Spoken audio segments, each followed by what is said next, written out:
evening and welcome to Positively Plaistow. I'm Sandy Britton, and with me tonight I have some prominent Plaistow ladies. I'd like to introduce them to you tonight. Welcome Blanche Ventura. She's our firefighter, social worker, student, wife, mother. Previous experience was she was a member of the Lawrence Choral Arts. She was on the Plaistow Rec Committee, the Timberlane Budget Committee. She was a den mother for the Cub Scouts, and she had show dogs. Welcome, Blanche. Thank you, Sandy. Next is Marianne Reprezinski. She's a single parent, telemarketing manager for digital consulting of Andover. She's a past president of the Beta Sigma Phi. She's on the committee for the Plaistow Troop 18. She's a real estate license broker. She has a degree in social services and a master's in her education. She's also involved with the Plaistow Co-op, which is a community theater group in town. Next is Davina Smith, our politician, select woman of Plaistow. She's a businesswoman, the founder of PACE. She has her pilot's license. She was a ballroom dance instructor. She received the Governor's Award for Civil Defense. She was the past president for the Professional Businesswomen's Association. And from the union leader of '87, she received the Women's Achievement Award. Congratulations, Davina. Thank you, Cindy. Eileen Gill, welcome. She's our professional woman. She's a vice president of marketing for Cigna Insurance Company. She has a career, she's a wife, she's a mother, she's very involved with the Holy Angels Church. She's a past president also of the Professional Businesswoman. She was on the Plaistow Budget Committee, Parish Council at Holy Angels, Foreign Exchange Program, the New Hampshire Insurance Fieldman Association President. Congratulations. Last we have Sue Alpha.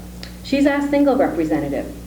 She's a vice president of residential services in Plaistow. She's a past member of the Plaistow Budget Committee. She has a degree in mental health. She has solitary hobbies, reading, sewing, walking, and she was also reviewed movies in a local newsletter. Welcome, ladies. I'm thrilled to have you here. What motivates us? What keeps you ladies going? Sue, I know for a fact you leave the house at 7 in the morning and I don't see you again till 8 or 9 at night. Well, I do work quite a bit.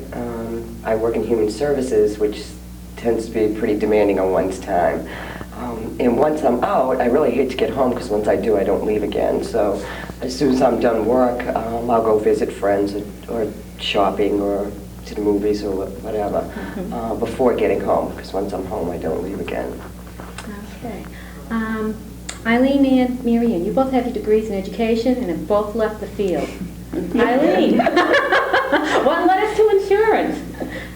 The lack of teaching jobs. The lack of teaching jobs.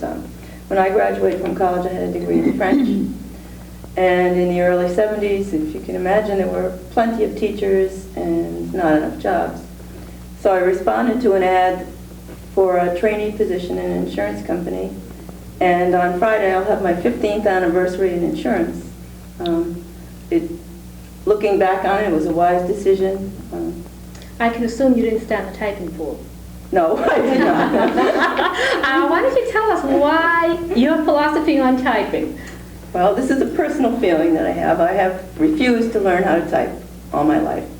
And the reason was, when I was younger and applying for a job, they'd always the first thing they wanted to give you was a typing test. So if you said you didn't type, they couldn't put you in the typing pool.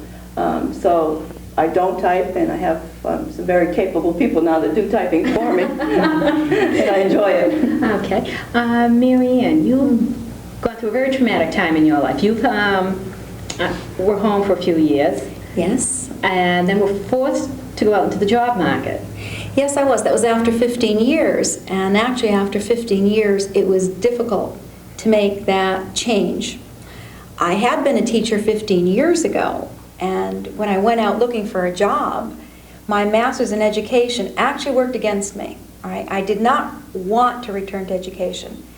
I think 15 years ago, actually now 20 years ago, we were told if you want to be a professional, you could be a nurse or a teacher. And I really thought those were my only two options at the time.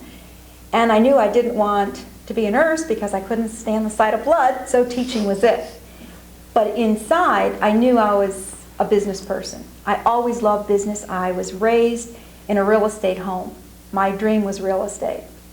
And I've always enjoyed sales, and that's probably what led me to telemarketing today, because I am a salesperson. What I needed was a steady income, which real estate couldn't afford me, when I returned to the job market. And I found inside sales, and on the telephone, where it would be a 40-hour week, and I could still be home with my children every night. Once the adjustment was made, in fact, I had applied to several major corporations, and when they saw NED, Masters in Education, even though their job opportunity for file clerk or typist was $5,000 more than the job that was offered to me in Raymond as an English teacher for $13,000, they wouldn't hire me because of my degree. They said I would become bored. And I was overqualified for a $5,000 job that was higher. I was forced to go to Raymond and teach English 6 years ago for a year till I could break into the business field. Oh, very good. Davina, politician.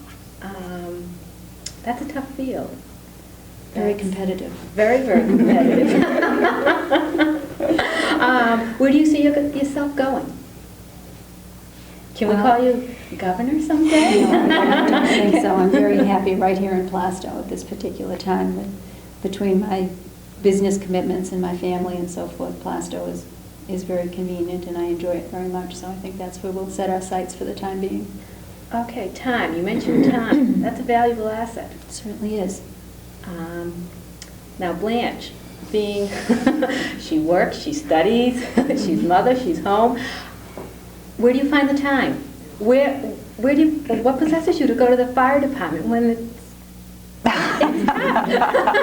Well, it's not a question of finding time. As all of us are aware, I'm sure it's a question of making time. And you have to prioritize.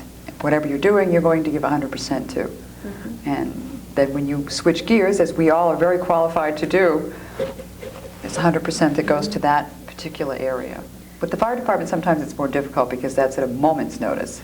Now, that was 4 years ago you decided to join the fire department? Mm-hmm. Either 4 or 5 years ago. It wasn't my original intention. My original intention was simply to get involved medically, because at the time there were not enough education programs open to women to become registered nurses, so I chose to become an emergency medical technician. Only to find out after I completed 120 hours of school that I would have to either work for an ambulance service or join a fire department to maintain my certification. Working for an ambulance service at the time was out of the question because of the ages of my children, and I would be gone nights and weekends, and that was really uncomfortable for all of us. So I approached John Fitzgerald, the past fire chief, and said, this is really what I need to do. What do you think? Why don't you go work for an ambulance service? Was that the general feeling? Yes. The men. You were the first female. Yes, I was. Plaistow. Prior to that, I believe, according to rumors that I've heard down at the station, they lost 5 men when they wanted to let women meet in the upstairs hall of the old station years ago. It was that bad. But the time had come. Has it changed? Yes. We now have, what, 3 women on? Yes, we do. In the department? That's correct. We had 2 join this year. Now, do you both feel as if you have to fight being a woman to do that little extra just because you are a woman? I haven't found that in my field, but human services is predominantly female. Anyways. However, only until recently, the majority of higher level administrative positions were held by men. That's changed, I would say, within the last 5 or 6 years. But human services is, because I think the men are getting out of it, and women are better educated. They're coming into the field much better educated with business degrees. Many executive directors of agencies, business degrees are required as opposed to human service degrees. And women are more prepared for those types of positions. And they're also going back to school, getting those degrees after having had experience in the field. So they're that much better prepared for executive positions in human service agencies. So I haven't really found a problem in regard to respect. Now, your field, as I know, at the level that you're at, is majority of men. In the industry, the insurance industry is predominantly male. Mm-hmm. when I started as a trainee, I used to have the memos come, all underwriters and Mrs. Gill. Now I have the same title, all underwriters and Mrs. Gill. Sometimes memos would skip over my desk and go to the next person. They were mailed. That was an internal situation, and it was a small company. I now work for a major insurance carrier who is committed to affirmative action, but I am one of 3 women in my position, and there are 70 offices like mine in the country. I'm one of 3 women. In the country? In the country, in this office, although we have some women corporate officers. And the company is committed to affirmative action and has done a tremendous job for women and minorities. They're a major firm for health benefits and things like that, so they have to be right in the forefront with the federal government. But I also deal on the outside with clients, with insurance personnel on the outside, and that's much more difficult. When I first started, I work in Maine and New Hampshire. I'm on the road a lot. Someone would say, well, wait, what are you doing here? You shouldn't be out. Can you drive? I drive 36,000 miles a year. I certainly can drive, but we don't have that much of it anymore. I think people are used to seeing professional. The doors are open. Oh, definitely. You just have to walk a lot harder to get through I it. shall tell you, in my office, there are, I'm the branch manager, for example. We have 1 male that reports to me, and the rest are women. It's an evolutionary process, like you're saying. Davina, you've changed careers numerous times. You have a degree in nursing. You've totally left the nursing field. You've been a ballroom dance instructor. You are very diversified. And now you're a businesswoman in Plaistow. I've heard of you.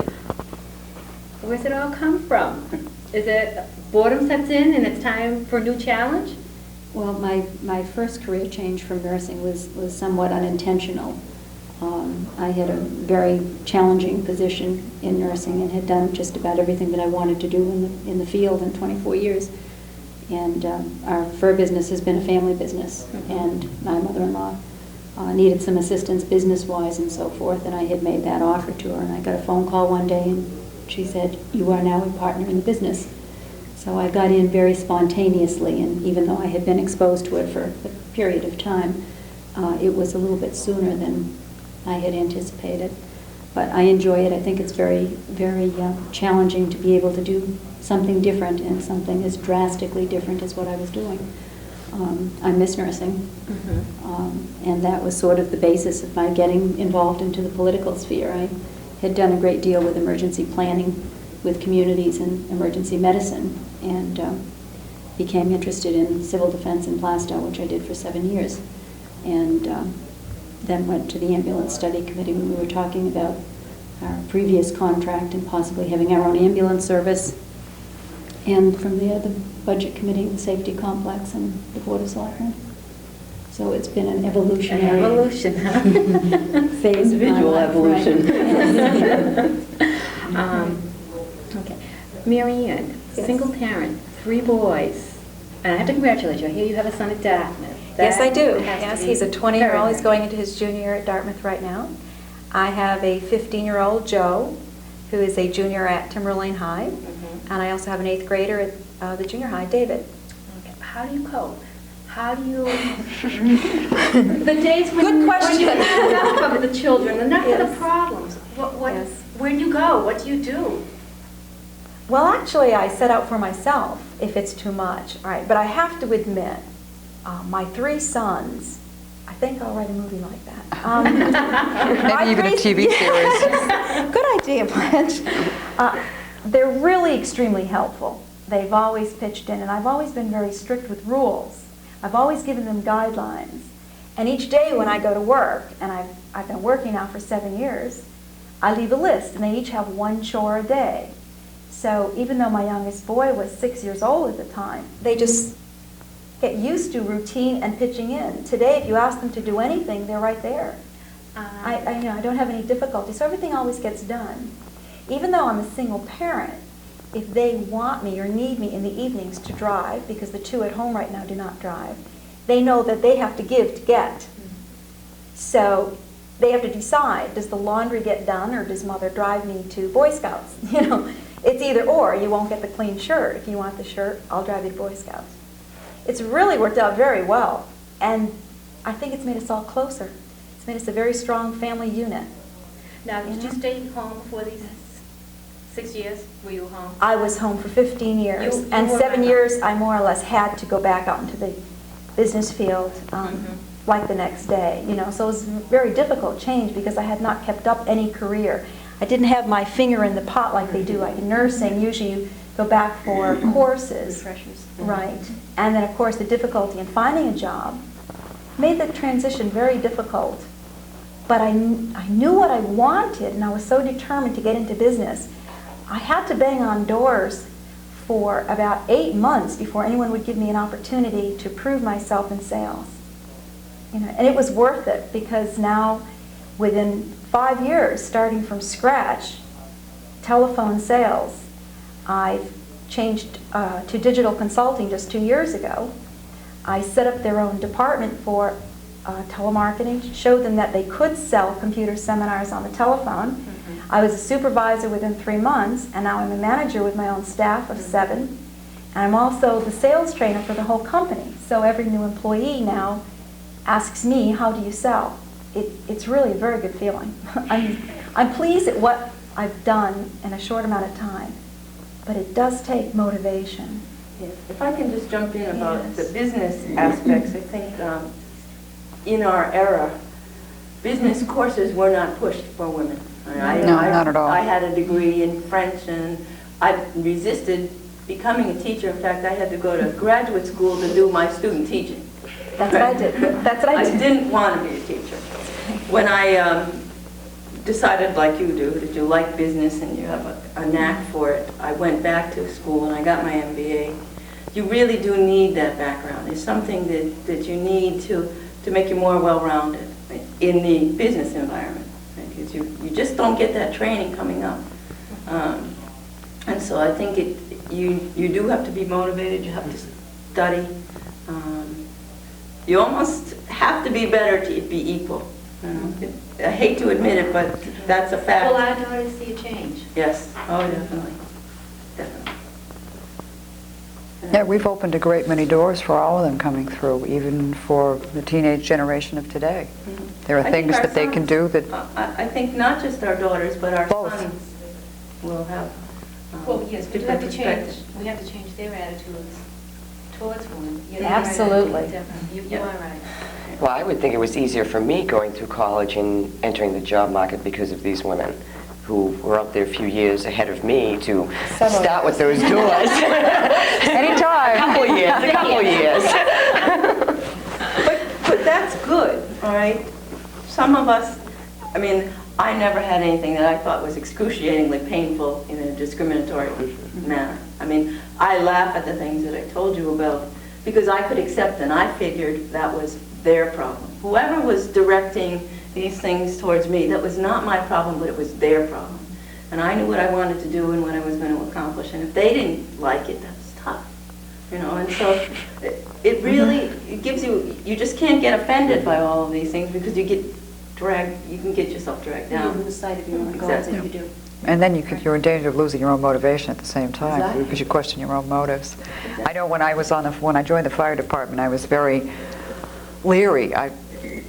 It's an uncomfortable situation you don't know how to approach, an all-male environment, completely.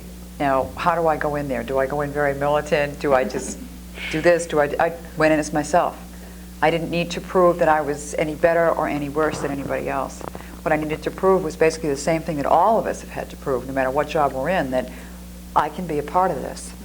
There is a place for me here. I can be a part of the team. Good, bad, or indifferent, you know, I can do this better than you, but you will always be able to do that better than I can. But together, we're really going to make it work. I think and it worked. It really did. I think the biggest problem I had was not so much within the department, it was within my 2 sons, specifically the oldest one, because a firefighter is a man. That's the way, even at his young age, he was brought up. I had to go to a call at the high school at a wrestling match once. And there was my oldest son in the audience who was absolutely mortified that his mother was rushing into the gymnasium with all this equipment. But he did, he finally equalized it out, and it's all right. It has worked out. It's made an impression on him. It's made him see things differently. So you are right. It's going to have an effect on both our daughters and our sons. I think much more for the better. I think what's interesting is that the woman who hired me 5 years ago is from Atkinson, Marnie Peabody. And she was one of the first women executives of digital consulting.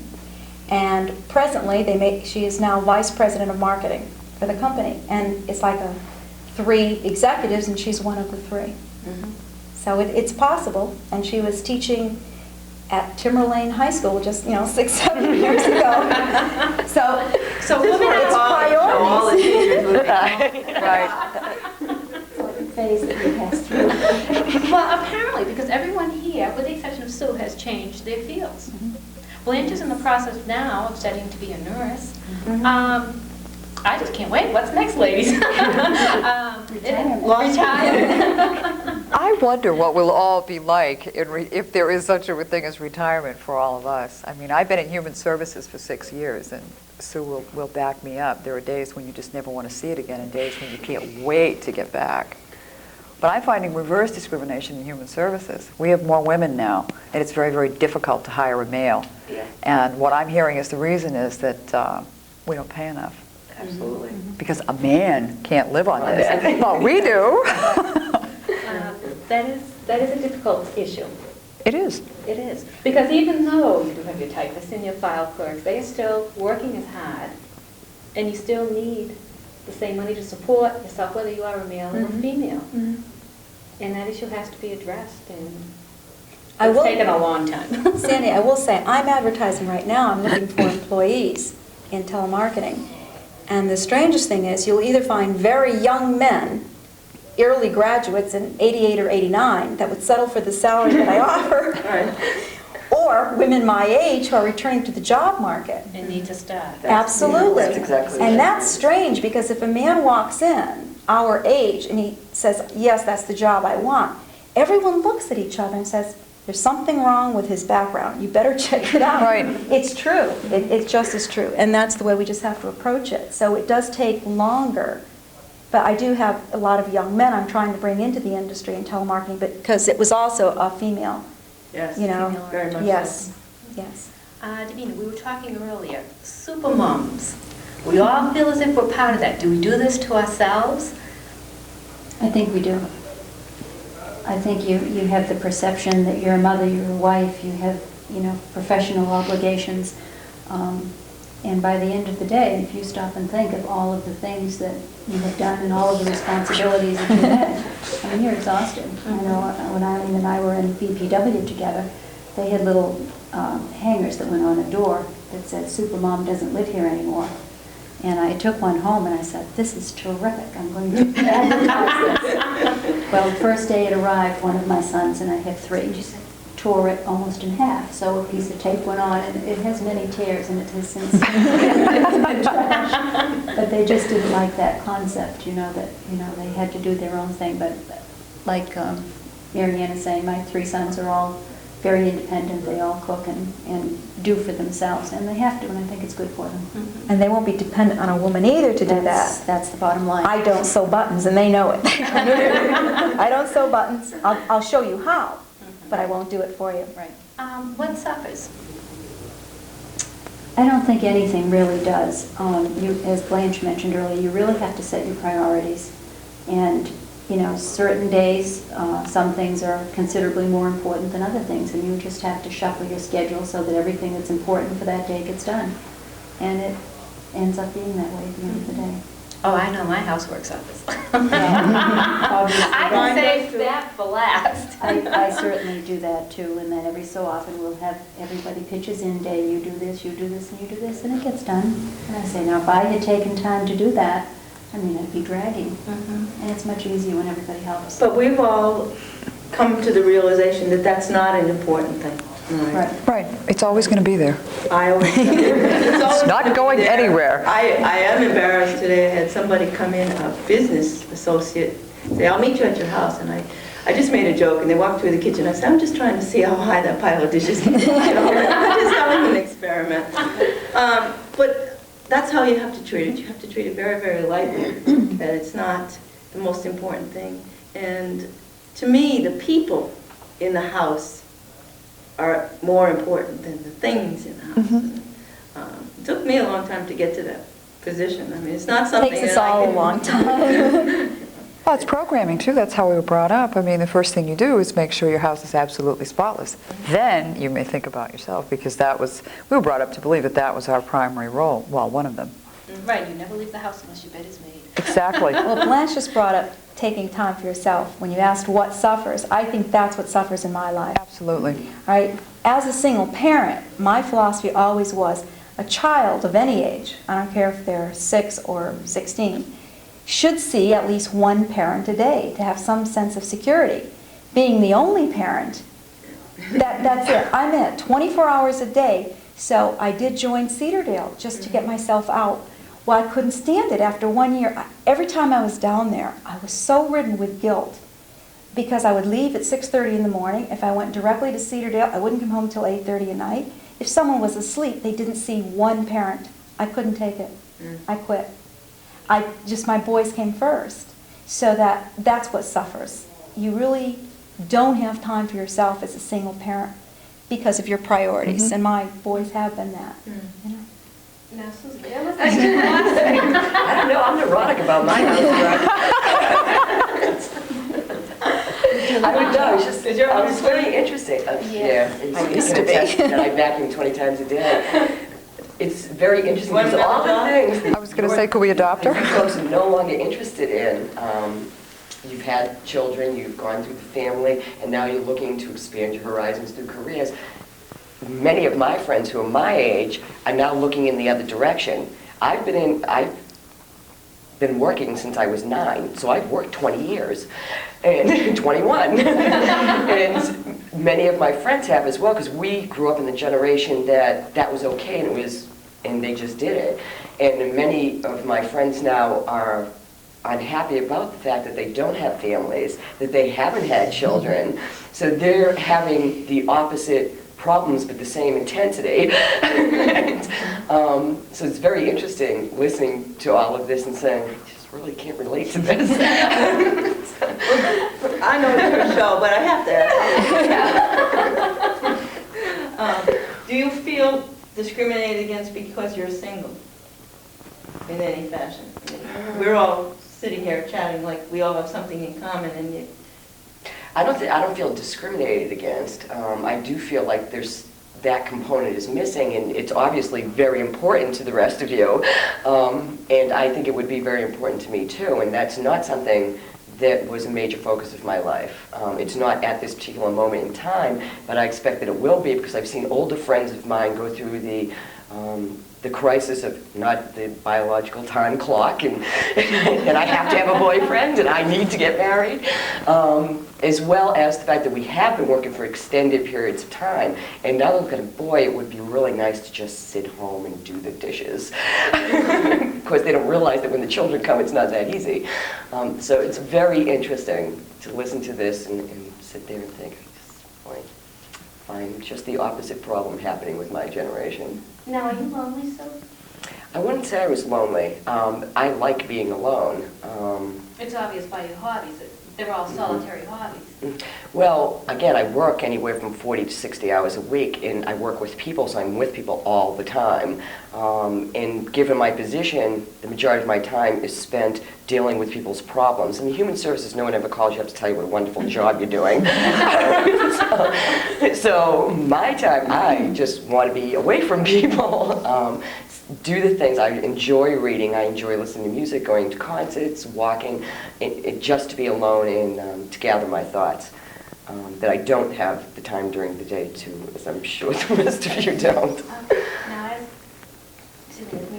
where do you get your support from? If you have a problem, where are you turning? Who are you talking to? Well, there is someone very special in my life, and that person I lean on a lot. I also have very fortunately a number of very dear friends that I've known for years growing up. And I'm very close to my family. I have 2 brothers that I'm very close to, and my father is still living, and we're very close. So I have a really good support system. Also, there's a number of people I work with that are very important to me. So I don't feel lonely in that sense, or unsupported, or needing anyone. Wanting someone is different from needing someone. And on that level, I'm very fortunate. I'd rather want someone than have to need someone. That's good philosophy. How about an issue that affects us all? The Supreme Court decision, the state's rights to limit abortion. How to plan, Jim? Yeah, you have an opinion. I always have an opinion. It's a toughie. It's the first time I was talking to my daughter, and it was not relevant until the decision came down. I think growing up where abortion has always been legal, they just assumed, okay, fine, my friends get pregnant, they'll have an abortion, da-da-da-da-da. But when you say, no, they can take that right away from you, it hits home. It does, very clearly, because I grew up in a generation where it wasn't available. And read the statistics and heard the horror stories, and as I'm sure Davina will attest, we both witnessed some of those horror stories.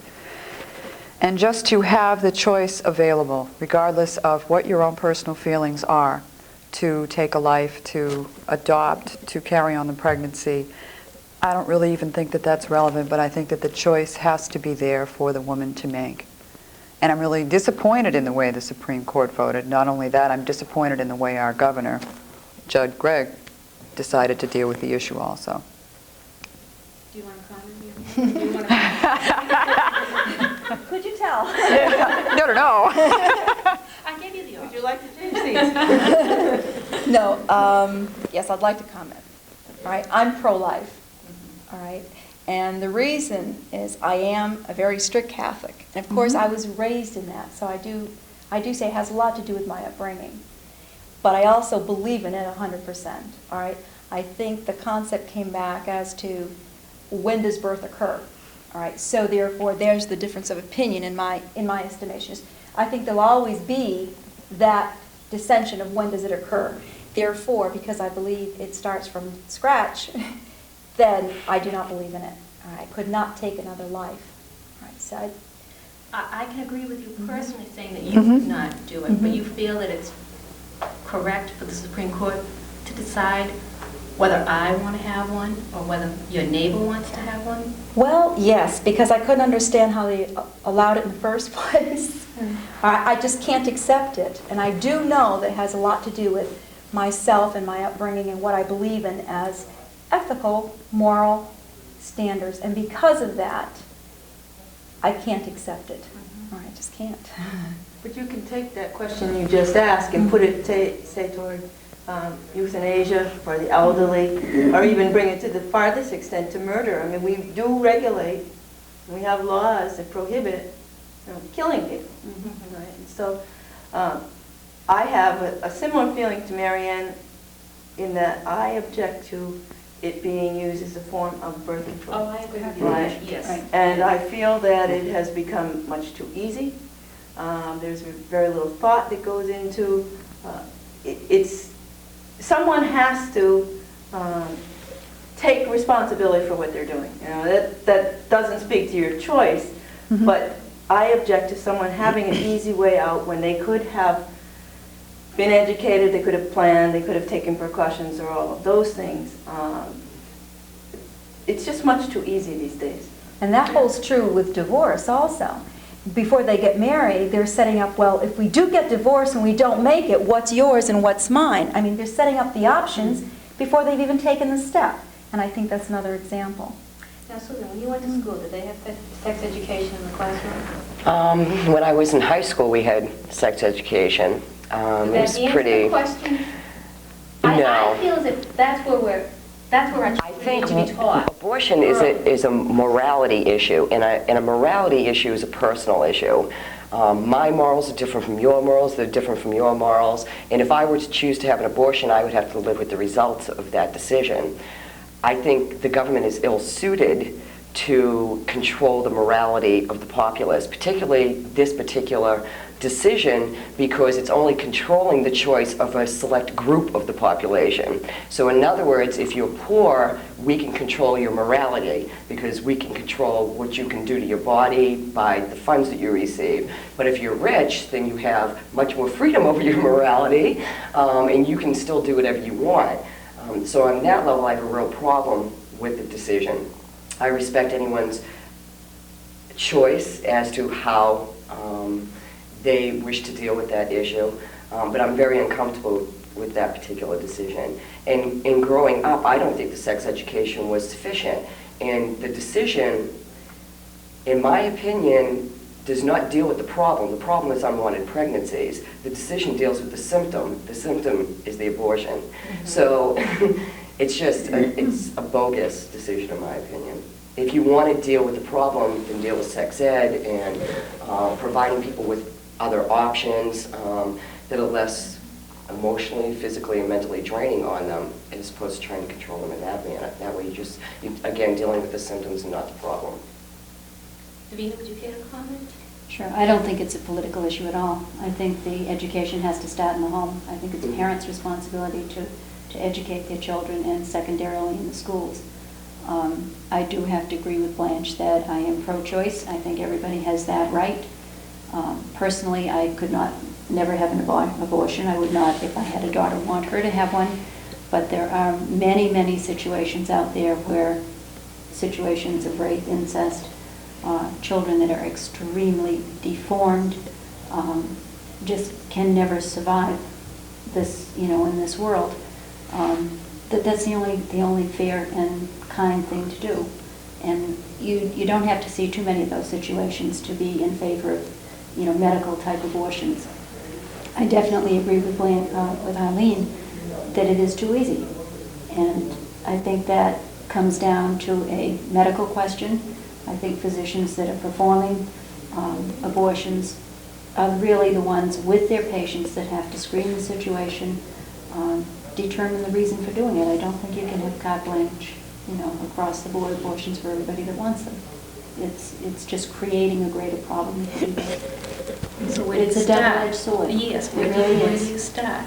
I think you start in the home with children. Be very, very candid with them, explain to them their options, drill it into their heads so that they know what they're doing out there. I agree with Davina. I don't think it's the school district's responsibility No, not at all. to educate. I think it would be in the old days, and recently there was an article in the Globe regarding this, ethics was taught in the schools, and I think that's very healthy, but I don't think that the school district is solely responsible for the ethical development of the children. That definitely has to start in the home. That's not to say that ethics shouldn't be a regular part of the curriculum. It opens up the mind to think about issues as opposed to, in hindsight, thinking about the issues. But you mentioned you're poor. You're poor, majority of your broken homes. Those issues aren't going to come up. But is it, can you make a school district respond? How do you decide that? What's your criteria for that? If you're this poor, the school district's responsible? Well, no, you're talking about school district teaching ethics, but I think in the old days, as you so quaintly put it. No, I know. At least 6 years ago. Yeah, but it was backed up, the ethics taught in the school were backed up and reinforced in the homes. Right. And now with your greater and growing number of dysfunctional families, that's not happening. And even with all the education that maybe they would be given in the schools, it's getting lost. As they approach the door of the school, all that sort of falls away. Well, society doesn't have its highest standards of ethics. No, and parents, even this generation of parents don't help. So many of us are do as I say, not as I do, because it's easy and it's quick. We live in a very fast food world. Drive up, grab it, and run. And a lot of that has been passed on to our children. Let's do it the quick, the easy way, and we're gone. It's morality. Yeah. Well, the other issue that I think is very important is the emphasis was not on family in the last 15 years. No, it hasn't been. And I think the schools, in implementing their sex education programs, tried to fill that gap. And the other aspect of the early years of training and communication with parents and so forth was lacking. And now I think the entire society is moving back towards a family-oriented unit, and it's it's going to take a while to get there, but that family still has to maintain its place in society and start right from the early years. What's the most satisfying thing in your life, Danina? What are you most proud of? Too glad I picked I you think first. my family. Your family. Tell us about your family. I'm sorry, I forgot to mention you have 3 I boys. have 3 sons. The oldest one is now married and doing very well. Stephen is our middle son. He graduated from Timberlane this year, and he's going off to Notre Dame College this year and is going to major in commercial art, which he is very talented in and follows his grandfather's track, who was also a commercial artist. And Christopher is our youngest one. He will be a sophomore at Trinity High School this year in Manchester, and he aspires to be a psychiatrist. So we have 3 different personalities, and it's very challenging to keeping them all together, keeping a husband happy and coming home with a smile every night. Eileen, you're going to be going through empty nest syndrome. Oh. Because she's going through it soon, that's why. The old cliche. No, so is Sandy. Yeah. That's right. I will too. That's Any why I'm minute. here. It'll be difficult. It'll be a change. Our houses are going to be empty. But you may consider, knowing you, foreign exchange student. We have many lined up. Eileen has, for numerous years, had foreign exchange students from Germany, from Mexico. From Philippines. Mhm. And it's brought a special feeling to our family to have extended ourselves out to these exchange students. There are none on the horizon, although I did get a newsletter today with about 20 kids that have to be placed, and I'm saying, no, please, don't even look at it. Because I just feel so bad that there are kids coming to the United States now with no families, and can you imagine how you would feel in that position? But as far as the empty nest goes, it's a little bit scary. I seem like there'll be blocks of time when there'll be nobody there to fill them, but I'm sure that I can find something to do. Does that mean more volunteerism at Might be. Lazarus House? Might be. You're very involved with the church. Mhm. Tell us more. Well, I've been less involved in the last couple of years. I was interested in working with the Parish Council of Holy Angels and got involved in that for some various reasons, and have since stopped that activity. But I have filled that void by becoming active at St. Basil's. It's a Christian community in Methuen, and quite an active community, very viable. They help out at Lazarus House, and it's just a very special place, and that's filled or fulfilled the need that I have for a Christian community that I hadn't found around here. Do you feel that it's an obligation to give free time? Free time to... Like St. Basil's. A lot of us are doing things for no other reason other than personal satisfaction. We're giving, but yet what are you getting in return? Do you know what I'm saying? I don't feel like it's an obligation. Right? Well, why do you do these, in other words? We have to be Why getting do I something. do them? Yeah. Well, I think I get more than I give. All right? I don't feel an obligation to show up someplace just to be there. For example, I tried teaching English in Lawrence at the International Institute. And when I went there, I felt like nobody cared if I was there. I just stopped going. They never called to find out where I was. So I mean, I really wanted to contribute something and feel like I was doing something worthwhile, but it just I didn't get that personal satisfaction. I didn't get an inkling back. I know when I work at the Emmaus House, which is the shelter in Haverhill, no matter how bad my day is, just going there, you say, oh my God, I have a home. These people don't even have a home. It's amazing, because there are always people out there that are worse than you, and just by feeding them a meal, it makes you feel so good. I think when you volunteer, you always get back more than you give. It's just a great feeling. And actually, by our example, we can teach our children also that in giving you receive. It's not just what do you have yourself in your room or your stereo. And that's really important to me.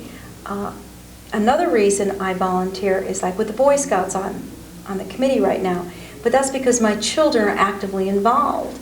I don't feel it's some other parent's responsibility to run their organizations. If I want my child to participate in a program, I feel that I have the obligation also to give leadership or guidance in some manner. Even if it's just driving, I feel that I do have some obligation. I always have with the scouting program in Plaistow, which is, by the way, excellent because we have so many Brownie troops and Boy Scouts and Cub Scouts, and we have many fine leaders, but they're all parents just like us.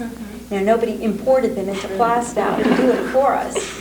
Also, I'm a member of a nonprofit women's organization, which isn't very well known in Plaistow. It's called Beta Sigma Phi, but it has over 250,000 worldwide members that mainly do service projects for the needy and the homeless. And also it's a nice social organization where women, get together in people's houses. It's not like a large club in a church hall where you have cliques.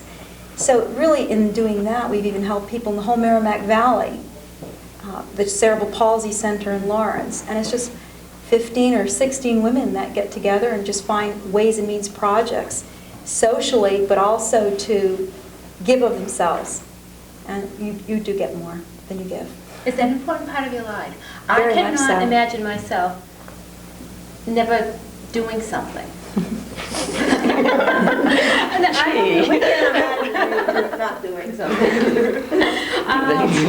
When I interviewed the high school students, the phrase that comes to mind is couch potato, as Michelle Brewer so put it. She says, I just can't imagine just staying home and saying, okay, if every day is not filled with, okay, we have one night free, what are we going to do?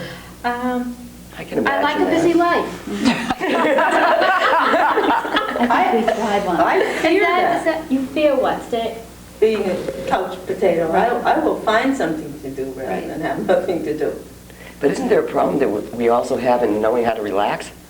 I'm not saying that that's necessarily good, yeah.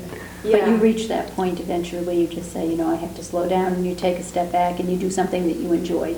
And I think everybody has their release. Yeah, by you don't have to be a then. couch potato to relax. You can do That's right. something. Right. have you all learned how to say no?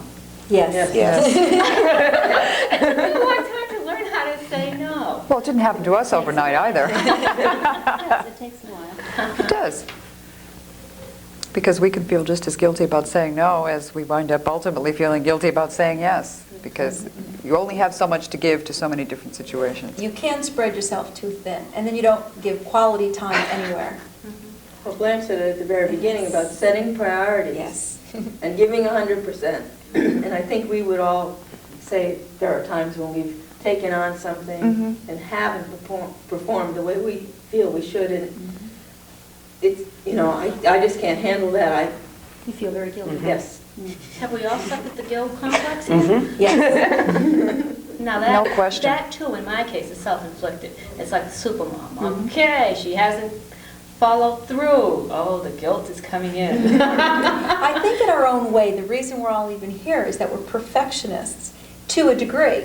We always want to be good at what we do. Good point. Therefore, whether we're a parent or a professional or a single person, we want to be the best.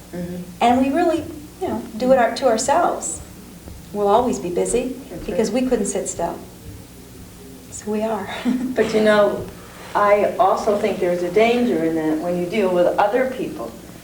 I always say, well, for example, in my office, I never ask people to do things that I wouldn't do or I couldn't do, or if I take a couple of minutes off, I usually let them go earlier. Sure. I mean, I try to give them equal treatment, but yet on the other side, you can tend to raise your expectations too high and want everybody to be a perfectionist. And everybody to be able to operate at 110%, and not everybody can My staff operate have on told me 110%. that.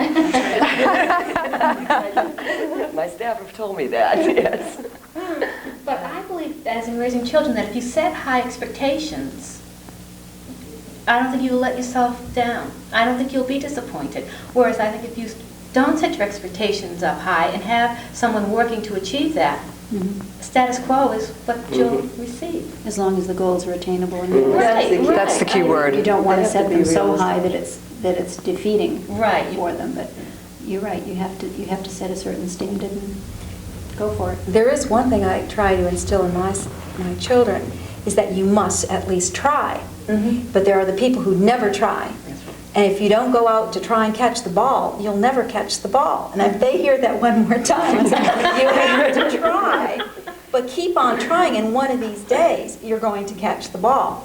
And that's the way you have to look on every activity you do, every project, your career, at any age. You just have to keep trying.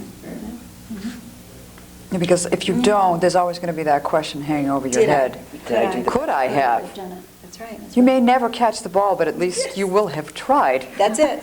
You'll never know one way or the other. And I think that living with that type of uncertainty that's got to be horrible, as far as I'm concerned, because we've all tried so many different things. We've never really been content, I don't think, with just one thing. It's not that we need to prove ourselves to anyone or to ourselves. And we It's haven't just- been successful in everything, but we Not at certainly all. tried. But I think we all learn from everything. A friend of mine once told me that failure is just something he has yet to accomplish. I've heard this before. Are we all happy now? I know I am. I'm very satisfied with my life. I can't wait to see how much further I'm going to grow. The 30s have been the best. Oh, good.